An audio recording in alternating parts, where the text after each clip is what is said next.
यह Bible in one year का हिंदी प्रकरण है। 174वां दिन। महान मित्रता की तीन पूंजियां। UK retail chain Topshop ने मनोवैज्ञानिकों के एक समूह द्वारा अपने मुख्य ग्राहकों की जन्म मृत्यु के आंकड़ों से संबंधित एक सर्वेक्षण किया।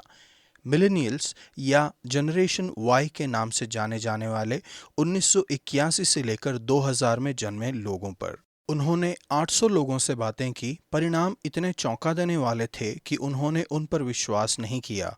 उन्होंने दूसरे 800 लोगों से बातचीत की और यही परिणाम आया।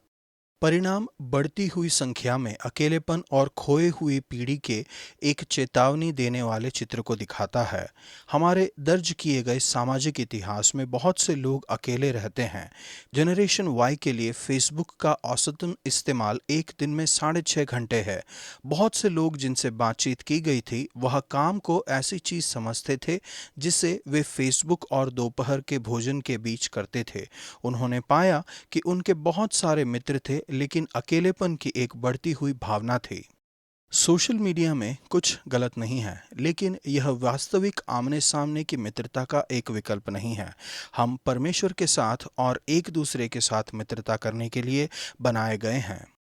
विवाह अकेलेपन के समाधान का एक भाग है। मित्रता विवाह में भी महत्वपूर्ण है। यह समाधान का एक महत्वपूर्ण भाग है। यीशु ने पुरुषों और महिलाओं के साथ नज़दीकी मित्रता का एक उदाहरण रखा। उन्होंने दर्शाया कि विवाह अकेलेपन का एकमात्र समाधान नहीं है। एक तरह से मित्रता विवाह से अधिक महत्वपूर्ण है।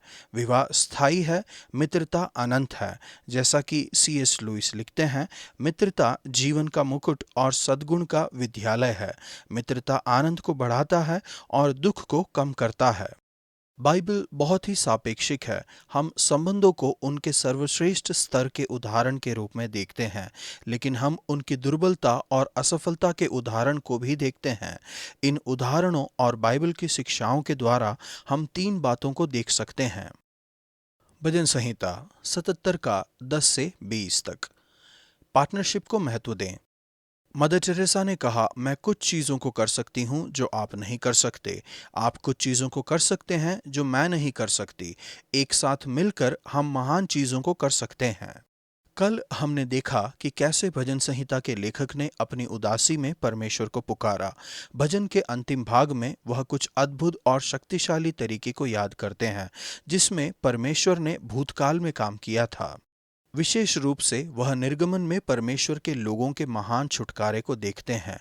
वह प्रार्थना करते हैं, अद्भुत काम करने वाला परमेश्वर तू ही है। तूने देश देश के लोगों पर अपनी शक्ति प्रकट की है।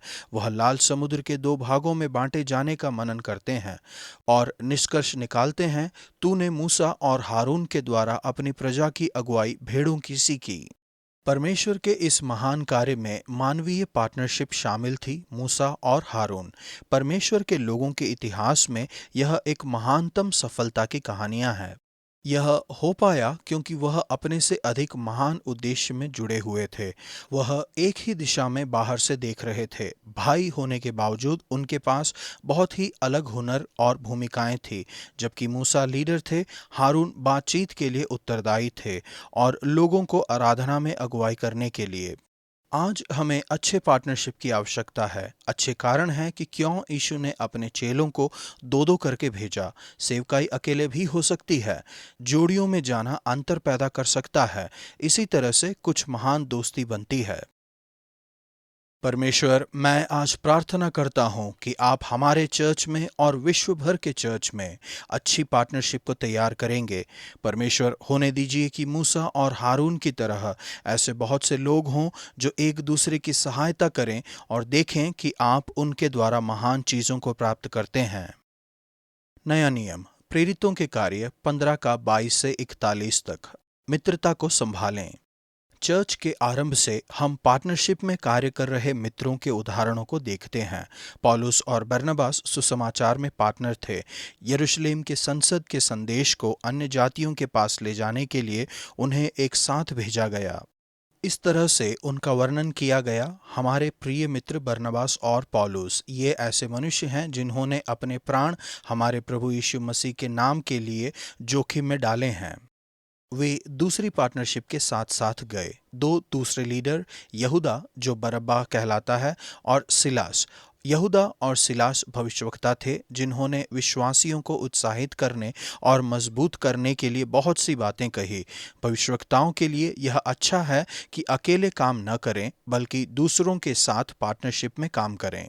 यह सब अच्छा है, लेकिन जैसे ही हम आगे बढ़ते हैं हम देखते हैं कि आरंभिक कलीसिया में भी विभाजन केवल शिक्षा को लेकर नहीं थे, लेकिन व्यक्तिगत संबंधों के विषय में भी थे। जैसा कि सैंडी मिलर अक्सर कहते हैं, बुलाहट देवीय है लेकिन संबंध मानवीय हैं।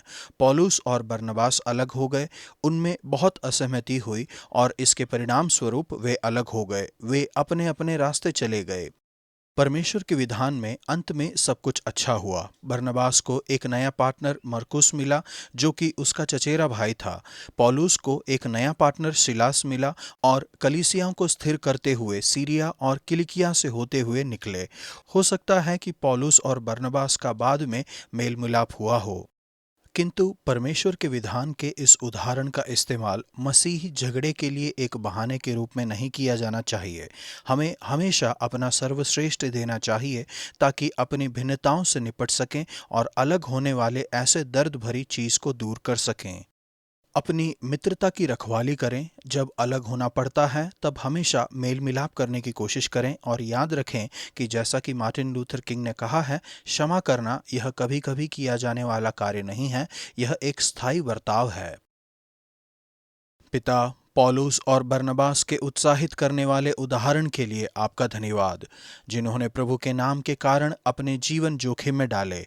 हमारी सहायता करें कि अपनी भिन्नताओं से निपटने और अलग होने जैसी दर्दनाक चीज से दूर रहें। पुराना नियम, पहला राजा 11 का 14 से 12 के 24 तक। ईमानदारी को प्राथमिकता दें। इस लेखांश में हम 72 स्तर पर मानवीय संबंधों को देखते हैं। सुलेमान वह काटने लगे जो उन्होंने बोया था। उन्होंने परमेश्वर के प्रति बेईमानी को बोया था और वह चारों ओर से बेईमानी को काट रहे थे। पहला शत्रु था हदद, दूसरा था रजोन, विद्रोहियों के दल का लीडर। फिर यरोबाम ने राजा के विरुद्ध विद्रोह किया। वह सुलेमान का एक अधिकारी था, एक अधिकार का मनुष्य जिसे सुलेमान ने यूसुफ के घराने के सब काम पर मुखिया ठहराया। सुलेमान के जीवन का समापन होता है शत्रुओं से घिरकर और यरोबाम को मार डालने की कोशिश करते हुए। सुलेमान का पुत्र रहबियाम एक अस्त व्यस्त विरासत पाता है। वह अपने शत्रुओं के साथ बुद्धिपूर्वक नहीं निपटता, वह सुनने में असफल हो जाता है, वह अपनी प्रजा की बात नहीं सुनता। उन्होंने समझा कि वह हमारी कोई बात नहीं सुनता है। प्राचीनों ने जो सलाह उसे दी थी उसने उसे नकार दिया। इसके परिणाम स्वरूप इसराइल के बहुत से लोग यरोबाम के पास इकट्ठा हो गए। केवल यहूदा का गोत्र दाऊद के घराने के प्रति वफादार बना रहा। फिर से लड़ाई शुरू हुई। इसके परिणाम स्वरूप राज्य बंट गया। लेकिन यह भी परेशानियों का अंत नहीं है। परमेश्वर ने यरोबाम से अद्भुत आशीषों का वायदा किया, यदि तू मेरे प्रति आज्ञाकारी रहे। जैसा कि हम अगले कुछ दिनों में देखेंगे, यरोबाम ने ऐसा नहीं किया और इसका परिणाम भयानक था। परमेश्वर के लोगों के इतिहास में यह घटना परमेश्वर के प्रति बेईमानी की एक कहानी है। राजा के प्रति बेईमानी, विद्रोह और अंदर के लोगों का लड़ना। वस्तुओं को ऐसा नहीं होना चाहिए था। आपकी ईमानदारी को आपके प्रति परमेश्वर की वफादारी का परावर्तन होना चाहिए। यदि आप बेईमानी को बोएंगे तो आप बेईमानी को काटेंगे। यदि आप ईमानदारी को बोएंगे तो आप ईमानदारी को काटेंगे। आप अपने कामों और अपने वचनों के द्वारा ईमानदारी को दिखाते हैं। जो अनुपस्थित हैं उनके प्रति ईमानदारी दिखाएं। ऐसा करने से आप उनके भरोसे को जीतेंगे जो उपस्थित हैं। हम चाहे जितने बेईमान हों, परमेश्वर अपने वायदे के प्रति ईमानदार रहते हैं। वह दाऊद के साथ अपनी वाचा को याद रखते हैं और लोगों को पूरी तरह से नकारते नहीं हैं। यद्यपि वह हमें अनुशासित करते हैं। इस पाप के कारण मैं दाऊद के वंश को दुख दूंगा, तब भी सदा के लिए नहीं। उनका अनुशासन थोड़े समय का है, उनकी ईमानदारी अनंत काल की है। परमेश्वर हमारे भले के लिए हमें अनुशासित करते हैं ताकि हम उनकी पवित्रता में भागी हों। आपके प्रति परमेश्वर की कटिबद्धता और ईमानदारी इस तरह से है कि कुछ भी आपको हमारे प्रभु यीशु मसीह में परमेश्वर के प्रेम से अलग नहीं कर पाएगा। यह एक कारण नहीं है कि आत्मसंतुष्ट हो जाएं, बल्कि यह एक ध्येय है कि परमेश्वर के अनुग्रह में फिर से आनंद मनाएं और अपने आप को पूरे हृदय से आराधना के लिए दें। आप फिर से अपने जीवन के ऊपर परमेश्वर की बुलाहट को उत्तर देना चुन सकते हैं। मेरे मार्ग पर चलो और मेरी दृष्टि में जो सही है वह करो। परमेश्वर, कृपया आपके प्रेम, एकता और चर्च के प्रति ईमानदारी की आत्मा को उंडेलिए। हमारी सहायता करिए कि एक दूसरे के साथ पार्टनरशिप में काम करें, हमारी मित्रता की रक्षा करें, हमारी पार्टनरशिप को सुरक्षित रखें और हमारे शत्रुओं से निपटने में हमें बुद्धि दें। प्रेरितों के कार्य 15:37 से 39। यह बहुत अच्छा है जब लोग आपका समर्थन करते हैं। बरनबास ने मरकुस का समर्थन किया और उसे एक दूसरा मौका दिया। क्या कोई ऐसा व्यक्ति है जिसके लिए आप आज अच्छा बोल सकते हैं? आज का वचन, अद्भुत काम करने वाला ईश्वर तू ही है। तूने अपने देश देश के लोगों पर अपनी शक्ति प्रकट की है।